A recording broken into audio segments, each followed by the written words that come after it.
The transfer lines before we look ahead to Chelsea. First of all, Sam Byram. We had it reported to us last night that a fee has been agreed. Is that your understanding, and how far along is that transfer? Well, as you can imagine, there's been an approach, and that's where the confirmation came from Leeds United. But is nothing else to be able to comment. And at the moment, you have to be very, very careful. I don't enjoy the window with clashing with important games. Leeds United got very important games. We got very important games, and at the moment, there's nothing else to comment in that situation. It's been an initial approach, an initial step, but from there to having conclusive news for our fans is a long gap still.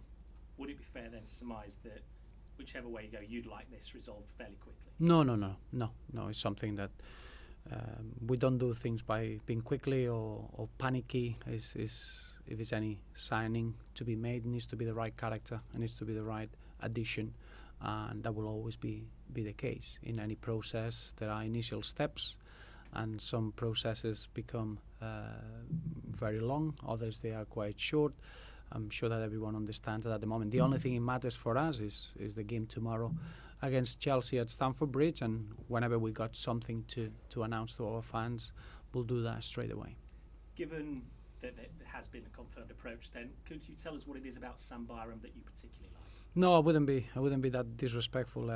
I've got a real everyone at Everton got a lot of respect for players that they are registered with other football clubs, and as you can understand, that's something that I'm gonna maintain. Stephen Naismith, Alan Curtis down at Swansea yesterday, said that he is interested in him. Has there been an approach? Is there a development on that? No. Obviously, we had it's been another Premier League club that we made a lot of progress in that respect, and I would say that everything is more or less agreed in terms of a possible transfer. But I think the situation now with Stephen Naismith is that he's got a little bit of a knock in his ankle, and that's why he hasn't been involved in the first team squad. And at the moment, I think the priority is to see Stephen fully fit and available, and then probably we'll have a sit down and we'll decide what's the next step. If that was to happen, then is it in Stephen Naismith's hands now? Well, it is up to a point, but it has to be right for everyone. And I said it before. We are so open on Stephen Naismith's situation because it wasn't an open secret that in the last day of the previous window, it was an approach from another football club, and Stephen Naismith wanted to know about his future. And at that time, we couldn't replace him, and it wasn't right to be done then. And now is very much on the players' hands in order to make the right call. And just finally on the transfer front, you've said a number of times that for McGeady and Gibson, they would like first team football. Is there any prospect of them being moved on loan or any in that respect? No, at the moment is nothing new of what I mentioned in the previous press conferences, and the reality is that there are two players that they've been very good trainers, and they added to what we achieved as a team so far. But individually, there are two players that they should be playing more minutes in the first team, and we understand that, and they've got a really important individual opportunity, which is the Euros, the European Championships in the summer with Republic of Ireland. So it's a situation that it has to be looked at, and it's a situation that we're going to look into in this window. But at the moment, we've got nothing to comment. Looking ahead to this weekend then against Chelsea, first of all, what's the status of those players that were injured, most notably Tom Cleverley? Well, Tom is recovering really, really well, and I will be inclined to say that obviously we're going to train later, and it could be 50-50 to be involved in the game tomorrow. James McCarthy has started to do some good work. He's not going to be involved tomorrow, but he's not too far away, and Seamus Coleman is in the same recovery process. So we had very good news. Steven Pienaar came back. He's been involved now in 2 games in the third round of the FA Cup, and he came on against Manchester City, and he had no reaction, which is really positive news. And from that point on, we got exactly the same squad that we had against Manchester City, and we all look forward to this game against Chelsea, because it becomes a very demanding week, 2 away games, as difficult as you're going to get in this year's competition, and we need to make sure that mentally and physically we all ready for the challenge. Clearly, it was a very good point on Tuesday night at Manchester City.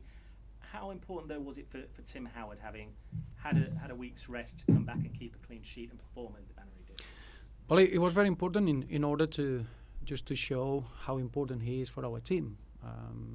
As a goalkeeper, you'll always be judged on those big moments and those errors that you're gonna have, because as a player, when you play football, it's a game of errors, and you're gonna get that. The only thing is that as a goalkeeper, you're in the last man, and those sort of situations, they get a little bit more highlighted. I think what we saw on Wednesday is that Tim Howard is more than just a goalkeeper. Is an experienced player that is a key member of our squad. Probably the young players performing well is down to his advice and down to his calm nature, and that's getting the balance right in a starting lineup is important. You get influences from Tim Howard and Phil Jagielka and Leighton Baines and Gareth Parry that allows you to have young players with a lot of bravery and a lot of energy.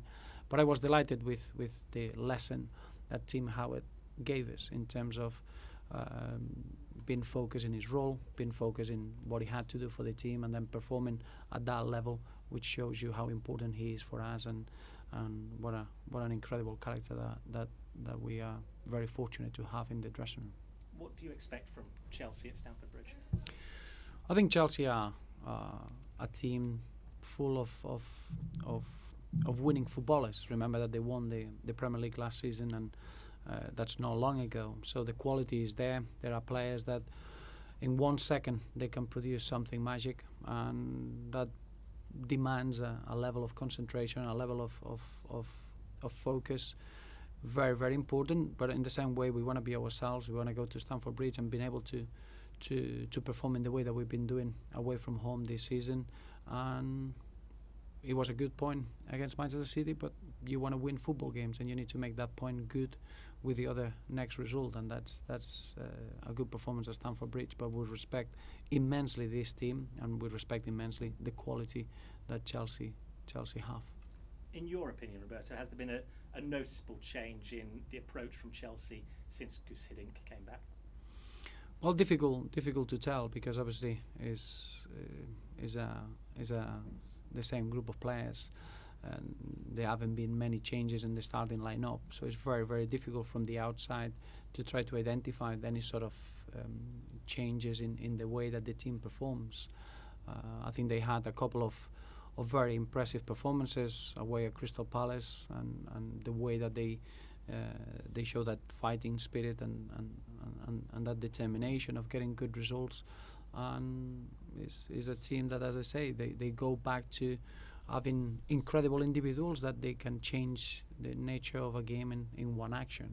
Gus Hiddink, enormous experience. He knows the football club inside out, and I think that makes it a very, very settled team. It's not a team with a new manager. It's a team with a real understanding of what's needed in the league and what's needed to finish the season strong, and we need to be prepared for that.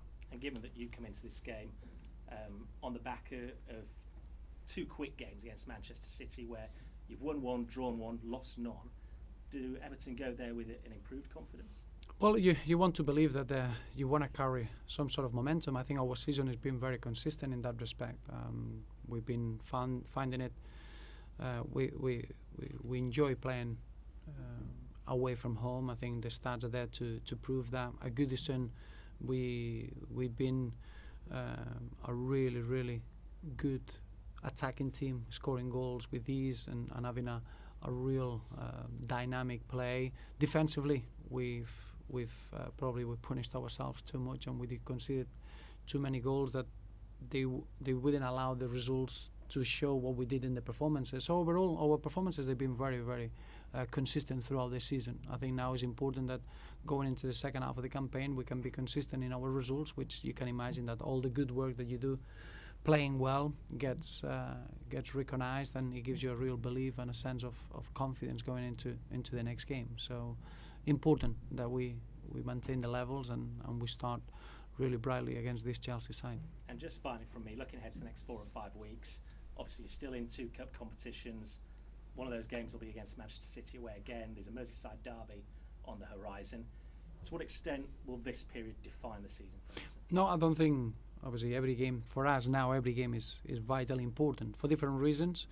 clearly when you are in the second leg of a semi-final of a League Cup, you know how important that game is going to be, but we are enjoying our role in the cup, we're enjoying where we are, and we look forward to have our opportunity of playing the second leg at the Etihad in the FA Cup. I said it many times, probably the best cup competition in world football. We're in the 4th round. It's going to be a really interesting game, whoever we play against. And the league now, every point has got extra significance. You're looking at the amount of draws that we got in the league, probably stopped us from being in a better position in the table, and that's probably the reflection of the small margins that we have to correct. So for us, every point matters, every performance matters in the league. So from now till the end of the season, clearly every game, for different reasons, is going to be vital. Sorry, can I just clarify, going back to Naismith, did you say a deal has been agreed with Swansea? No. We spoke with another Premier League club, Okay. and obviously that's been there since day one in 1st of January. But it's never been a question of welcoming approaches or offers. It was making sure that we sit down with the player and the player is clear in the next step in his career, rather than trying to find numerous approaches from other clubs. So there's nothing on the table, and it's just a question saying, Stephen, this is what we've agreed. Do you want it or not? What do you mean on the table? Well, I mean, in terms of, you have agreed that you yourselves have agreed that he can go, and it's up to him now. You said it was in his hands. So. No, the opportunity is there because of what happened in the previous window. In the previous window, as I said, it was an opportunity, a really, really late opportunity that maybe Stephen would have liked to consider, but at that point it wasn't an opportunity for the player to consider that, because it was too late in the window and we couldn't replace him, and the squad would suffer as a consequence of that. So the promise there was, as you would imagine, in the next window we'll review it and we'll see how you are and how is the first half of the season been. Clearly Stephen is in a position that he hasn't played as much as he would have liked, as you would understand, for a senior figure, and it's only fair and honest that we sit down and we review the situation. At that point then we'll make a final decision. At the moment Stephen has got a problem in his ankle that he hasn't been able to be involved with the first team, so it's only natural to give it a bit of time, and we'll make sure that we'll give Stephen the opportunity to talk about his future in the right time, which is this window. John Stones filling in at right back is showing his versatility, and that's all part of his development. I know he's played there before, but the fact that he can switch positions so comfortably is... Well, I think in a football team you need to be able to have versatile footballers and players that they can play in different positions, different systems. Having a real flexibility helps, but obviously John now has become a centre half, and when he has to fill in other positions, it's just for the good of the team. But I see John Stones playing as a centre half. Okay, thanks guys.